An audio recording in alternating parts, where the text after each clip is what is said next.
শুধুমাত্র একটি নির্বাচন নয়, তারা একটি নতুন বাংলাদেশের স্বপ্ন দেখেছিল। তারা একটি যেখানে যারা এই ক্ষমতাসী তারা জনগণের শাসক নয়, সেবক হতে বাধ্য হবে।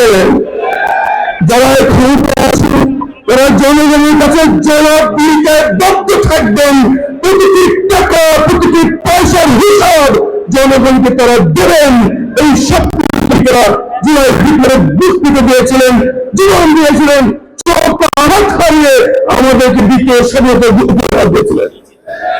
এই সত্য বাস্তবায়নের প্রধান পদক্ষেপ হিসেবে জুলাই সনদ স্বাক্ষরিত হয়েছিল এবং জুলাই সনদ বাস্তবায়ন করার জন্য গণভোট দেওয়া হয়েছিল এবং 70% জনগণ নিরঙ্কুশ ভাবে হ্যাঁ ভোট দিয়ে এই নতুন বাংলাদেশ গড়ার ম্যান্ডেট এই জাতিকে দিয়েছিল।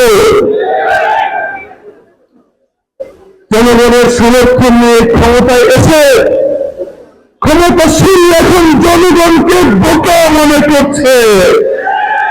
একটি লোক দেখানো সংবিধান সংশোধন কমিটি করে লোকজনকে বোঝানোর চেষ্টা করছে তারা জুলাই সনদ বাস্তবায়ন করবে, গণভোটকে বাস্তবায়ন করবে।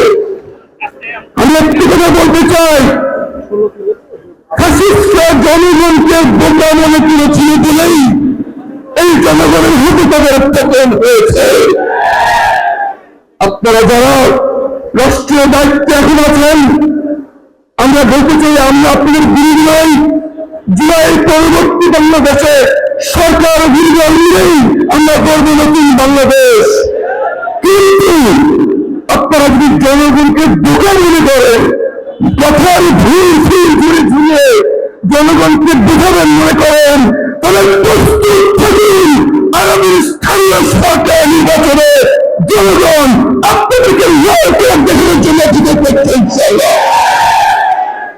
জনগণের তো বোকা নয়, জনগণ আংশিক এবং অপ্রাসঙ্গিক কিছু সংশোধনী করে আপনারা জনগণকে বোঝাবেন যে আপনারা জুলাই সনদ অক্ষরে পালন করেন।